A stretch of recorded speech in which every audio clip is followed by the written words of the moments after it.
came back to the Free State, and I had to now build the rest of the ship. And that was a bit tricky, because then I was so over talking about the Titanic. I didn't want to read a book about the Titanic. I didn't want to hear music about the Titanic. I decided to take a break from the whole thing. I kind of just stayed away from the TINTANIC project.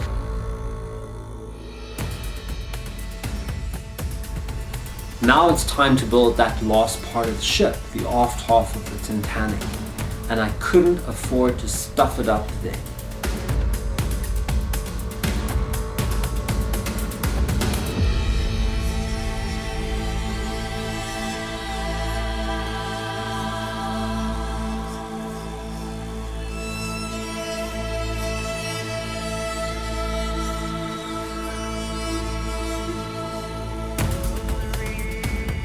Although the artifact exhibit had exhausted me physically and mentally, it had financed the remainder of the TINTANIC stern, because we really needed the money.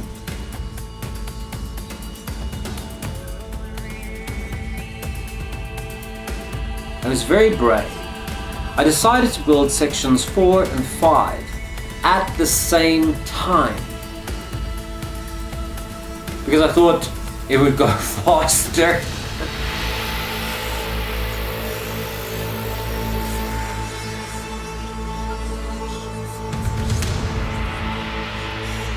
It wasn't a very smart move on my part, because building 2 sections at the same time left me more physically exhausted than anything else. It wasn't the greatest idea.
It had to look right, it had to match up with the forward half. I had a lot of trouble getting going and getting back into the feel of things and getting back with the zest of the project.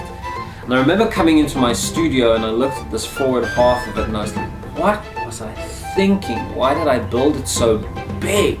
The size even had an impact on me, and I was her artist, I was her builder.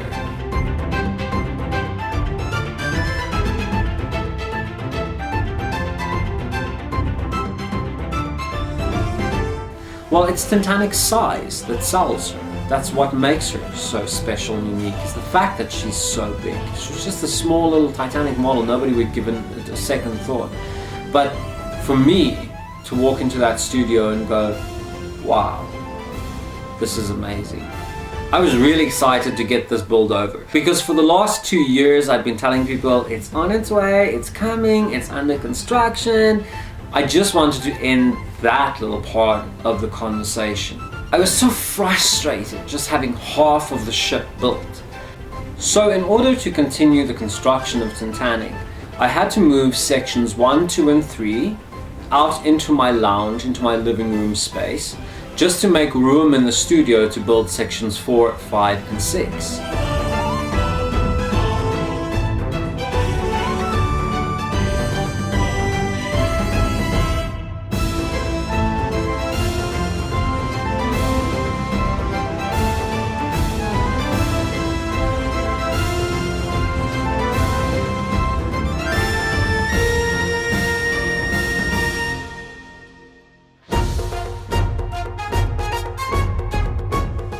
That's how much room this thing was taking up. And I thought, okay, well, let's do this.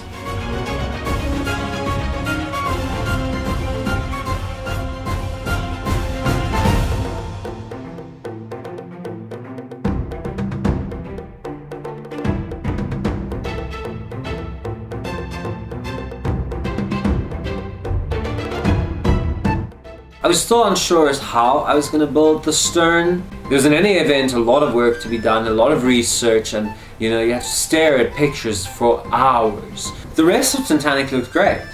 I mean, I couldn't create a stern that didn't match up with the bow.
When those two sections, everything under the number 3 funnel and everything under the number 4 smokestack were finished, I was exhausted again all over.